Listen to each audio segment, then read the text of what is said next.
morning, everyone, and welcome to your morning briefing for Thursday, December 4th, 2025. This is Robert. Jared and I will be standing in for Mike today. So let's get started with the domestic sit rep. According to people familiar with the matter, FBI leadership is pressuring FBI counterterrorism investigators to open a formal investigation into Democratic lawmakers, including Senators Alyssa Slotkin and Mark Kelly, who released that video a couple of weeks ago urging military personnel and federal employees to refuse, quote, illegal orders. One of these sources said that the FBI leadership asked the Washington field office to also open what's called an enterprise investigation into these lawmakers. According to the DOJ, this type of investigation is usually reserved for the most serious, quote, the most serious criminal and national security threats to the public. However, the sources that are familiar with this ongoing effort said that the final decision to launch this investigation has not been made yet. Over in the House Judiciary Chair Jim Jordan said that the Judiciary Committee is going to investigate cartel activity on Native American reservations, and he sent a letter to the FBI asking for any data and information they had on an increase in cartel activity on Native American reservations during the Biden administration. And the U.S. Department of Agriculture Secretary Brooke Rollins yesterday said that the Trump administration is planning to stop supplemental nutrition assistance program funding to Democrat-controlled states unless those states can provide detailed information on who's actually receiving SNAP within their states. And she said that the USDA is going to begin curtailing those federal funds starting next week. Moving over to the domestic side, LA County, the Los Angeles County Board of Supervisors voted 4-0 to ban face coverings for local, state, and federal law enforcement officers that are operating in Los Angeles County. They do have to vote on this ordinance again on the 9th of December, and the ban will not actually take effect until January 2026. I do not imagine that federal law enforcement agents, including ICE and Customs and Border Protection, are going to abide by this ban. And if the LA County attempts to enforce it, I think this is likely to end in a lawsuit.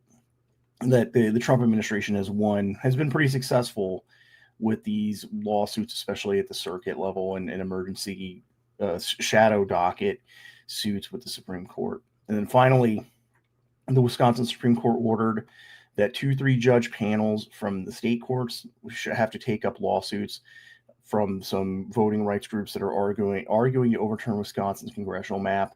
They say that it unfairly favors Republicans. Right now, out of the 8 seats that Wisconsin has, 6 of them are held by Republicans.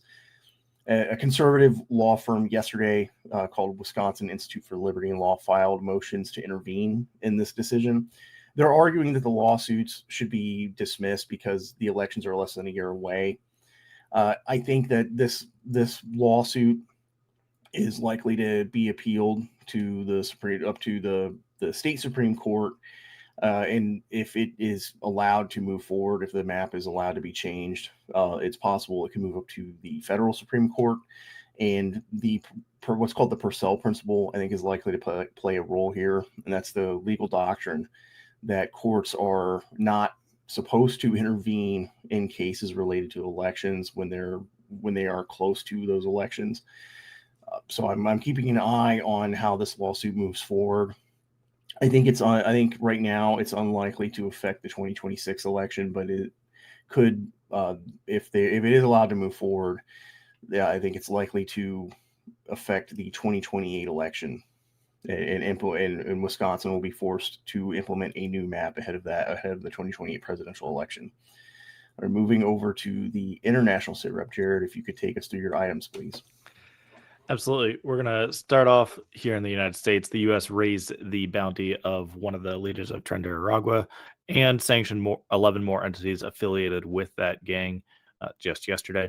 And then down in Chile, during the presidential debate on Tuesday, Chilean presidential candidate Jose Cast told Venezuelan President Maduro that he has 98 days left to leave office due to Venezuelan crimes in Chile.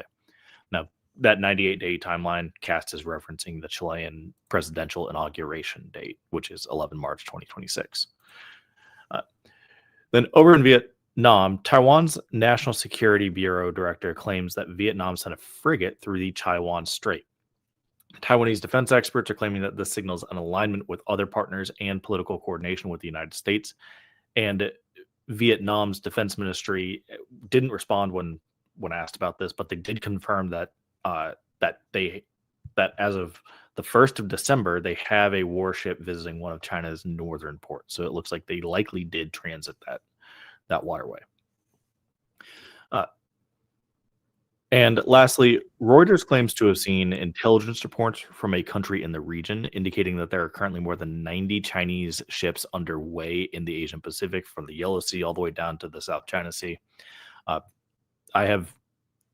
track this daily, have not been able to confirm that in any fashion from the people that normally report this publicly, not even a hint of a buildup. So I will be keeping a closer eye on it to see if there's any more confirmation on this and to see if we can get a composition of it, because I think they did not release the composition at all. And I think that's padding the numbers. All right. Thank you for that, Jared. Let's move on. We're tracking 46 protests today. If you live near one of these yellow dots, it's a good idea to go out and find out which local political parties and activist groups are involved in your area, just for your own area study. But this will also help you become familiar with the political operators in your area of operations.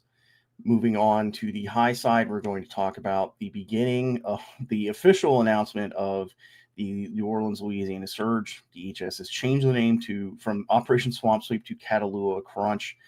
The Minneapolis surge is also underway, and a far-left collective called Crime Think released a guide for resisting these federal surges that are based on tactics, techniques, and procedures used by Chicago area activists. And if you'd like to get access to the high side, you can go to forwardobserver.com/trial to get a 7-day free trial, where you will get access to the second half of the show, where we go more in depth into the happenings in the United States, and you also get access to our questions and answer session. Jared, take us to the high side, please.